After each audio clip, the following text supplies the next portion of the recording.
was a towering day for justice. As we saw, Ghislaine Maxwell was sentenced to 20 years in prison for the crimes she committed against these survivors and so many others. Today showed us that individuals can be held accountable irrespective of power and privilege. And today showed us that the chorus of voices of these survivors prevailed and showed accountability. It's really a victorious day for justice. And on behalf of all the survivors we've represented, we want to thank the prosecutors for their fierce and relentless pursuit of justice here. We want to thank the judge for being just and true and thoughtful. And we want to thank all of you for never stopping and continuing to pursue this story and make sure that their voices were heard. So now Annie's going to make a few statements. How do the survivors feel about Maxwell's apology? I think they can probably speak to that, but personally, for me, that was not an apology. She once again did not acknowledge her crimes, did not take responsibility for them in any way, so that was really disappointing. May this sentence demonstrate that it is never too late for the truth to come out and never too late for there to be accountability. If you're someone who's experienced sexual abuse or exploitation and did not feel safe to report those crimes, or were not believed when you did, or were told that the perpetrators would not be held accountable, this is for you. There's still a lot of work to be done on this issue, but in this fight we need to celebrate the victories, and today this is a big victory. The truths about these crimes, about child sexual abuse and exploitation, are deeply uncomfortable.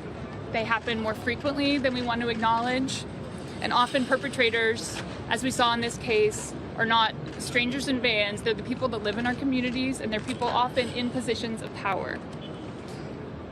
Maxwell and Epstein were predators who were able to use that power and privilege to harm countless individuals, and for far too long, the institutions that should be protecting the public were instead protecting them. And I still hope that we find out more about how that was allowed to occur. We know that historically, though, that this has happened in many organizations, in many institutions, that predators are protected.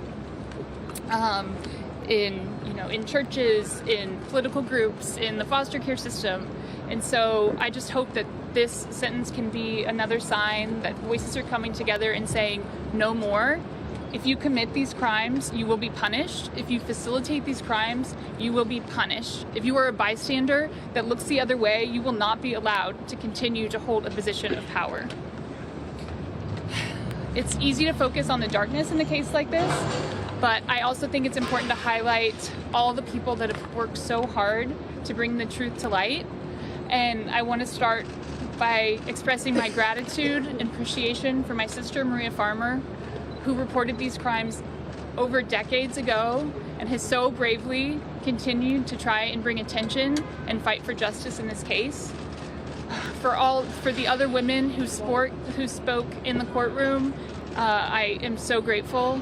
For the other survivor sisters that I have met on this journey who have worked so hard to make this happen, I am incredibly grateful. This would not have happened without so many voices coming together.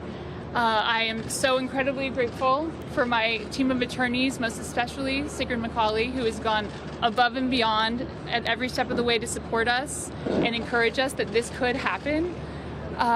For Brad Edwards and his team, for the media who were, really, I think, continued to tell the story and try and bring attention to this case. To the agents who worked so hard and dedicated themselves these last few years to the Maxwell case, and to the fierce team of prosecutors who took a chance to bring this to trial and to show that she could be held accountable for this heinous scheme. So, Annie, how did you feel speaking in court, Annie? How did you feel speaking in court? It actually felt very powerful to finally have a chance to speak and have my voice on the record and say the things that I wanted to say about how her crimes had impacted myself and the people that I know and care about. Annie, how did you feel listening to her in court? I'll just say one more thing, that her statement felt like a very hollow apology to me. She did not take responsibility for the crimes that she committed, and it felt like once more her trying to do something to benefit her and not at all about the harm that she had caused.